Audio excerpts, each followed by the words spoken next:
This weekend, Father Tim and I started a new preaching series called The New Normal.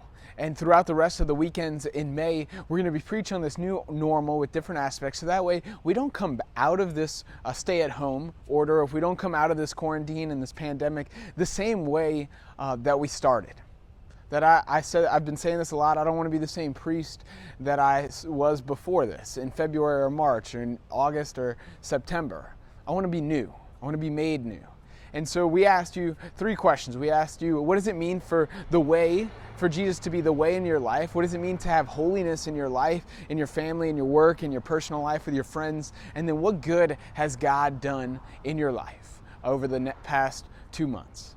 And what I want to do is I want to lead by example, and I want to model to you what I think God has been telling me in terms of what it means for Him to be my way, for Him to be the way of my life. And I've been praying on this thought for about 2 days now, and it's actually more difficult than I thought. So if you're having struggles with really understanding it, just don't stop. And what I want to share with you is what it means for Jesus to be the way in my life. Comes from St. Paul in his letter to the Romans, chapter 12, verses 9 to 13. And inside of those verses, he says a couple things. He says, first, let love be genuine.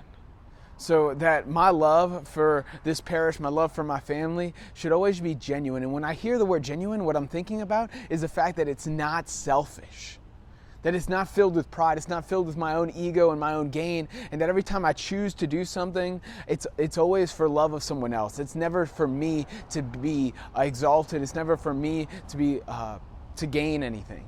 That my love would be perfectly other-centric. And that's what I want, and it's not like that all the time. Later, St. Paul says in that same verse, rejoice in hope, patient under trial. And I think those are 2 things that I desperately need. To rejoice, that I don't want the devil to steal my joy when I'm having difficulties. But if we could just have hope and joy together.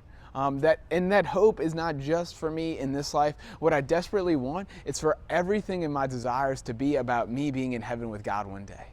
For me to be able to give glory to His name always. That's the hope that I desperately want, and I believe that's the hope that will bring a joy that's more lasting than any kind of just thrill of this life. Because everything here is passing. Everything will stop, except for our love of God and our love of our families. And so I want that hope. And then the patience in tribulation, or the patience in suffering. Oh man, I am such a want it now kind of guy. And when I'm suffering, sometimes I lose sight of all the other things. And if I could just be patient. And I think that's what the Lord's inviting me to be genuine in my love, to rejoice in hope, and to be patient in my suffering. And I think that's what it means for Jesus to be the way in my life. I hope that you take some time to really think about what does it mean for Jesus to be the way? Because then what we're going to do this next week is talk about how we are living our lives right now. Because honestly, when I look at that, I see the excuses that I make in following Jesus and letting Him be the way. I'm praying for you. I hope you really take this preaching series to heart and allow this to be a new normal and to be renewed by our God. Have a great day.